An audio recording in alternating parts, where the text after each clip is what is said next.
let's talk about bangs, particularly short bangs. Bangs that fall above the eyebrow, sometimes called microbangs, sometimes called baby bangs, sometimes mistaken for Bettie Bangs, which are all different. We're going to delve into it. We are also going to be talking about the history of these short bangs, the effect that it has on you as a person. Why is it so associated with so many dark aesthetics, the goth subculture, and a lot of alternative subcultures in general? And more importantly, should you get bangs? And what kind of bangs? If you are new here, welcome. My name is Melissa. And if you are not new here, welcome back. Okay, so is there a difference between microbangs and baby bangs? There often is so much discourse and so many people with unnecessarily angry comments on social media, mainly TikTok and Instagram, arguing whether someone has microbangs or not. Now, there actually is a difference. According to L'Oreal, as well as many resources and the history of this, microbangs are technically 1 to 2 inches from your hairline versus baby bangs, which are going to be longer than 2 inches but are still above the brows. So technically what I have, actually, I never measured my bangs. The way I measure my bangs is I use my 2 fingers like I'm making rice. If you know, you know. And I go from the top of my eyebrow, and that's how short I personally like my bangs. However, if you want to get short bangs, or you yourself already have short bangs, the way you maintain the length of it is completely up to you based off of your forehead size, your face shape, and your personal preference. There are actually other variations of shorter bangs, and oftentimes my bangs get mistaken for Bettie Bangs. Bettie Bangs are actually quite different, but I actually can't blame people too much whenever they confuse my bangs or any other short form of bangs to be Bettie Bangs. Mainly because Bettie Page, the pinup, popularized the idea of these bangs above the eyebrows, known as Bettie Bangs. However, the difference between microbangs and baby bangs and Bettie Bangs are technically more U-shaped. If you look at Bettie Page's bangs, or even any other movie iteration of Bettie Page, her bangs are more of a U-shape, where the middle is slightly longer and then towards the ends it curves upwards. And oftentimes, because it was the 1950s, the way the hair was styled, it was slightly curved inwards to create more volume. Bettie Page was not the only one with short bangs during this time period between the 1950s and 60s, but I will get into the history of these bangs and how some of these short bangs were shown in media in a timeline later. But I still want to continue with different kinds of short bangs, moving on to V-shaped bangs, which have a much stronger association with darker subcultures and darker aesthetics. Whereas Bettie Bangs is often associated more so with retro styles, often coincide with dark aesthetics, but not always. Whereas V-shaped bangs often almost always is associated with darker aesthetics. So V-shaped bangs, or also known as a widow's peak fringe, is inspired by, of course, the widow's peak, which is natural to some people. Some people are just born with a widow's peak. Some people shape it into a widow's peak, such as Vampira, as we see on the left. But sometimes it is in the form of a bang shape, as we see in Maeve, as well as in some editorial shoots. So why is it called a widow's peak? So it resembles the hood or cap that widows would wear in the 18th century, hence widow's peak. But also this V-shaped bang is often associated with the goth subculture, villains, and vampire media such as Dracula. One of the first iterations of Dracula, he is shown with a widow's peak. As I was looking into the history of short bangs, micro bangs, and baby bangs, and believe it or not, there's actually not a lot of videos on the history of short bangs. Oftentimes, most people just go as far back as the 1920s.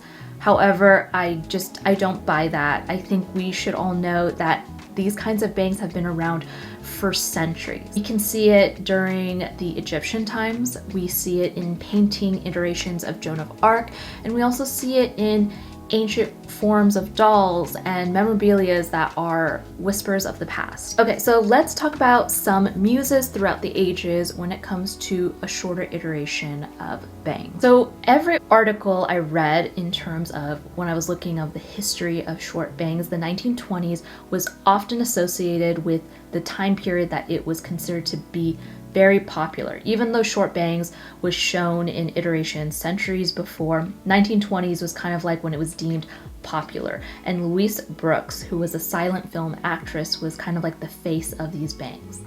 In the 1950s, of course, we had Bettie Page of the pinup realm, but we also have the likes of Audrey Hepburn, Natalie Wood, and many, many actresses. The 1950s, there was actually a lot of different baby bang iterations. The 1960s, I feel like the bangs were getting slightly longer and we were starting to get iterations of the curtain bang, but short bangs or bangs that went above the brow line were still existing, such as what we see in James Bond actress Akiko. And in the 1970s, we didn't see these bangs as often, but they still existed in mainstream media, such as in the actress Tourist Tana.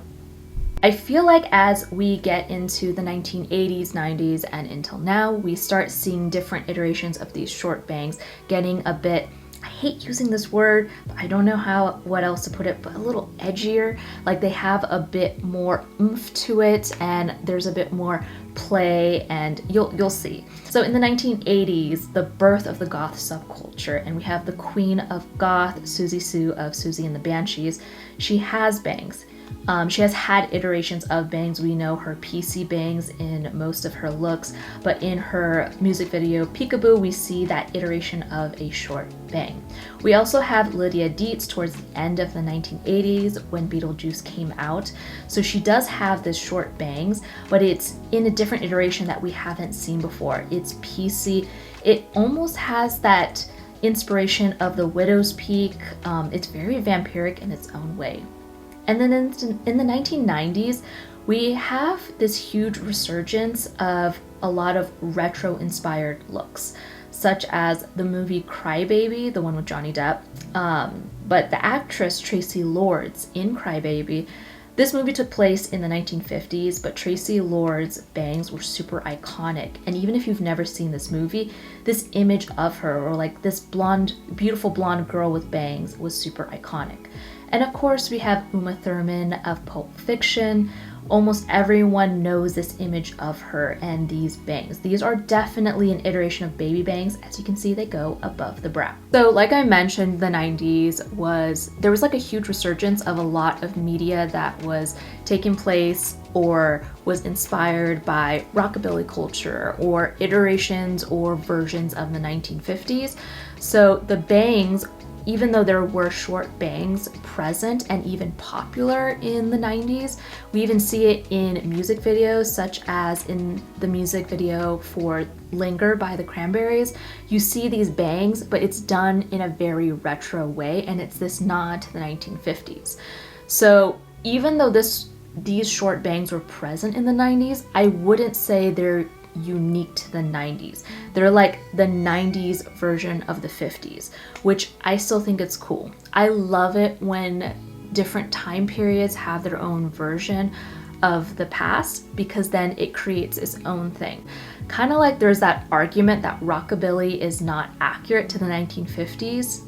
It's because it's not. Rockabilly is a modern iteration of the 50s, and in a way it's its own thing. So as we get into the early 2000s, into the present day, I feel like the short bangs was not as present, and I feel like this is when short bangs started getting more associated with alternative subcultures because it was less of a mainstream thing. Whereas like in the 1950s, you saw almost every woman with some kind of short bang iteration, or at least it was more common in mainstream media. And then when you start to see it in media, movies or music videos now, it would kind of stand out. So in the early 2000s, you actually do see these bangs very popular in Japanese culture. The actress Erika Sawajiri in Helter Skelter popularized these bangs. We also have, of course, our goth girl from NCIS. So a lot of people, whenever they see blunt bangs in general, I know these aren't extremely short, but I would still say they're almost like teeter-tottering between regular bangs and almost baby bangs, but still associated with this darker aesthetic. And then in present day, we see them more like, this is when it really stands out. Like Kristen Ritter is known for her baby bangs, and anytime anyone now has black hair and baby bangs, people are like, oh, you look like the girl from Breaking Bad, which is Kristen Ritter. Even though most people don't actually look like Kristen Ritter. And then we also see these bangs more associated with editorial looks. Like I said, it's not a common look like we see in Zendaya. Even though she sports these short bangs often, I feel like we only see it on her in like galas or like runway looks. Now, where I personally got my short bangs look, technically it is a mix of many muses, but for the most part, I would say most of my inspiration actually comes from anime, manga, and video games, which I actually want to make a video on in the future, talking about how video games is a wealth of fashion inspiration, and not enough people take inspiration from video games, whether they're a gamer or not. But speaking of these muses, who are some great short bang inspirations that you can take from? So of course we have Yukari from Paradise Kiss. I actually think she's my #1 inspiration for bangs. As you can see, the bangs curve upwards, and I feel like that's really complimentary on some face shapes, which I'll get to in a second. Next, from Naruto, we got Hinata Hyuga. So I love these bangs on her. They're still definitely a baby bang because they still go above the brow, but it feels like a softer iteration. Emma from A Sign of Affection, I love that her baby bangs are a bit wispier. Layla, even though I don't like her, or Rita from Nana, these are definitely micro bangs, like true micro bangs, and I love how they look with her hair texture. Final Fantasy 15, you have that longer micro bangs, and we have Takako from Orange, who also has micro bangs. Okay, so often, including myself, you hear, oh, I can never get those kinds of bangs, they don't suit my face. However, kind of controversial, I actually think a lot more people can pull off these bangs. They just haven't found the exact shape for them. If you have dramatic essence and even gamine essence, these are the traditional essences that I feel like any short bang iteration is most likely going to look good on you. Gamines and dramatics have the most angular features, dramatic just having slightly larger and more mature looking features, whereas gamine is going to have more daintier, smaller features, but both are angular, so micro bangs and baby bangs are going to complement them naturally. But again, I think there is a short bang for everybody. So when it comes to naturals and romantics, I think a shorter bang that has some softness to it, like a slight curve, kind of like the U shape that you see in Bettie Page bangs, complemented with some waves or even a 1950s inspired, like longer pinup look, can really work.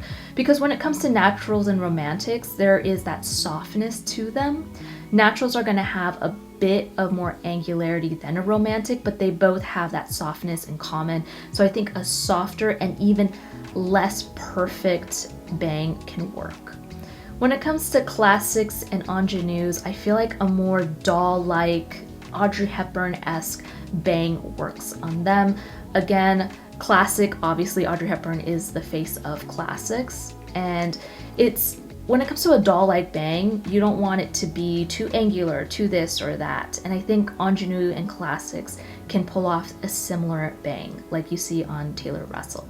And when it comes to ethereals, I feel like as long as the bang is not too harsh, so like wispy or short bangs can work, as long as it's not like too jarring like you would see on a dramatic or a gamine.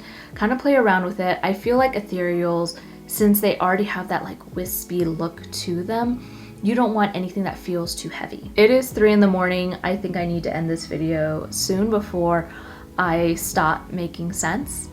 Again, if you are still here from the olden days of my videos, thank you so much for still being here. I am officially back and it feels really good. I miss making videos. If you are a Patreon member, I am super grateful for you as well. You guys motivate me to keep going, honestly. And for those of you who are wondering, when am I going to bring back style guides?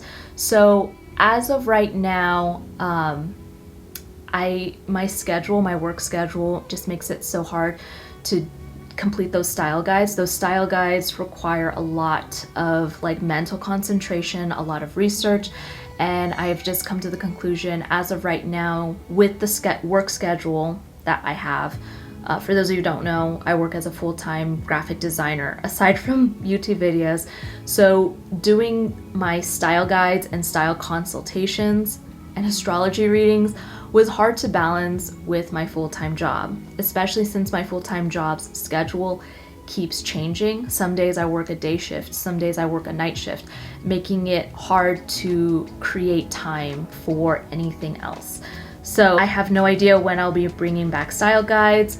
However, I will let you know on here and as well as on my Patreon and Instagram. I will try to announce it as many places as I can of when that will be back. However, when it comes to YouTube, I am very happy to officially be back and be on a proper schedule where I can actually make content again. And I'm so excited. If you enjoyed this video, let me know. Follow me on Instagram because that's where I do a lot of polls and asking for suggestions of what videos should I make next, or helping me choose a thumbnail, for example. Leave a comment down below if you have bangs, or if you're thinking of getting bangs, or if you want me to do a video on side bangs and the history of side bangs and the importance of side bangs to the emo subculture. I hope you have a great week. Until next time, bye.